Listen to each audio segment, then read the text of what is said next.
Só com o cupom FBUTEC você ganha até R$ 100 de bônus para apostar na KTO. Tá esperando o quê? Link na descrição. Cara, uma dúvida que eu tenho é o seguinte: o São Paulo fechou um novo patrocínio Master e apresentou com pompas um valor recorde na história do clube e tal.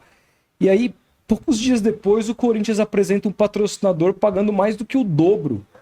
E a gente tá falando de dois times, o Corinthians tem mais torcida que o São Paulo, obviamente, é a segunda maior torcida do Brasil, é a maior torcida no principal mercado do Brasil, mas a diferença me parece muito fora da curva. Muito. São Paulo me parecia muito feliz com esse contrato. A informação de bastidores de que quando o Corinthians fecha um contrato acima do dobro, teve algum ruído dentro dos bastidores do São Paulo depois de ver esse valor praticado pelo Corinthians? Cara, teve porque assim... É um fato inegável isso. O São Paulo meio que serviu de teto para esse mercado que já é inflacionado, né? Então o São Paulo fecha primeiro e, em tese, pro clube faz muito sentido. É mais que o dobro do último Master, você dobra, né, o seu valor, faz total sentido. É um baita negócio, tem que comemorar esse negócio. E aí gera um certo teto. E os outros clubes começam a trabalhar em cima disso. E aí o Corinthians consegue mais do que o dobro. Então, assim, né? Antes parecia um grande negócio, parecia uma grande coisa do clube. Depois você começa a questionar, você fala, putz, só? Né? Claro que é um baita valor. É um valor, tipo, muito bom. Mas, claro, você vê o seu rival, que, pô, em nível de torcida não é tão exorbitante a diferença para ser o dobro do valor. Né? Então tem muito disso. Claro que o Flamengo vai ganhar mais sempre, o Corinthians vai ganhar mais sempre, mas o São Paulo ficou muito para trás na briga. E eu uso isso de exemplo porque o Vasco fechou um contrato de 45 milhões fixos e pode chegar a 55 variáveis, que é o valor do São Paulo, o Vasco da Gama. Se cumprir tudo, ele chega... O Santos também está negociando ainda, mas as ofertas já eram na casa de 40 milhões anuais. Isso com o Santos na Série B. Deve fechar com 50. Se o Ney volta. Deve fechar com 50. O São Paulo então. É 5,4. Então, assim... Ou seja... pareceu que foi usar de teto.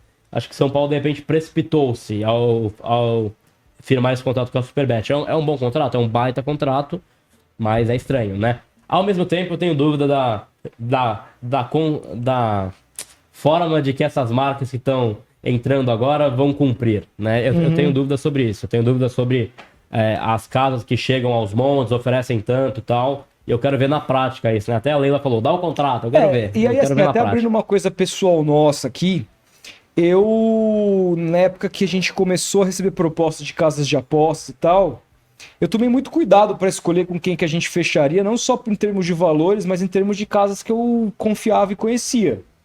Porque, por exemplo, eu nunca tinha ouvido falar da Superbet. E eu não tô dizendo que eles não vão pagar, que eles não vão cumprir e tal. Pô, se os caras da Superbet me oferecem 113 milhões anuais... né? Obviamente, a gente tá falando de um valor exorbitante, tá? Um valor... Saiu uma matéria outro dia comparando o valor do patrocínio do Corinthians com de clubes europeus. E o Corinthians vai ganhar mais que clubes como o Porto, por exemplo, que disputam Champions League. É um baita valor. É um puta de um valor. Só que agora tá surgindo muitas casas que estão apostando, inclusive, nisso para entrar forte no mercado. E tudo isso é muito novo. Exato. A KTO, por exemplo, que tá aqui com a gente, eu já conheci porque os caras estavam sempre no marketing de influência há muitos anos, patrocinando. Tá com você, inclusive, também, eu tô com eles desde 2022. Aí, então, tá uma marca que eu tenho... Exato. Os caras apostam num projeto de longo prazo. Tem uma leitura. Me parece que a leitura dos clubes com relação a essas novas casas de apostas estão só em cima do valor que elas vão receber, mas não de com quem que elas estão lidando, né? Tem muito disso, mas claro, né? Assim, casa de aposta tem aos montes, a gente sabe que envolve coisas nas entrelinhas, mas assim, a Superbet, eu fiquei um pouco espantado porque eu não conhecia também, fui pesquisar. É uma marca que já é grande lá fora e tá entrando no Brasil agora. Tem um bom público na Inglaterra, principalmente. E aí eu falei, pô, beleza, mas isso é só um parâmetro. Mas eu fui ver o Luka Doncic do Dallas Mavericks. Então, eu não sou do basquete, mas é um cara que é muito conhecido, eu tava vendo, um cara... esloveno. Tal. É um embaixador da Superbet lá fora. Falei, pô, isso não sabia disso. Falei, pô, beleza, a marca pelo menos é séria, né? Dá pra ver que tem ações com caras sérios. E é uma marca que o São Paulo sentiu confiança no papo pela forma, né, com que eles falaram Só que pro brasileiro é nova totalmente, porque não tem no Brasil. Vai entrar agora com o São Paulo. Junto com o São Paulo entra a Superbet. E não só o São Paulo eles querem mais clubes também, né? Falaram deles no Cruzeiro, falaram até que no próprio Corinthians eles tinham feito proposta.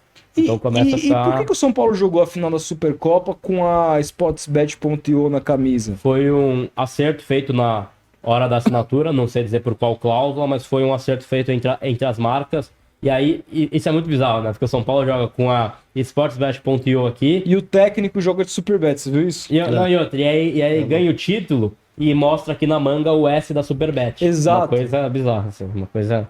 Mostra muito o mercado das bets. Acho que isso que sintetiza o que é a bet. E aí o São Paulo não pode usar o pet da Copa do Brasil, porque o pet leva Copa Betano do Brasil. E aí a marca veta. Então mostra muito que a casa de aposta tá em todo lugar. Agora no futebol. pets são patrocinados. Isso é uma coisa. Isso é um bagulho absurdo. E aí Com o São todo Paulo, respeito. o São Paulo quer mudar isso com a CBF, porque desde então não pôde usar o pet, porque Não, isso é um absurdo. conflita com a Master. Não, vai como colocar o uma Real outra- Madrid não poder usar o escudo de campeão de Mundial, aquele escudo bonito que o Corinthians usou quando foi campeão no ano de 2013, né? O ano posterior do título, porque vai ter um patrocínio conflitando com o seu próprio. É inacreditável. Não faz o menor sentido. bizarro, E vender isso A CBF ela só não vende o próprio presidente, né? Porque ela vende tudo que ela quiser. É. E não fomenta o futebol brasileiro em absolutamente nada. É engraçado isso, né?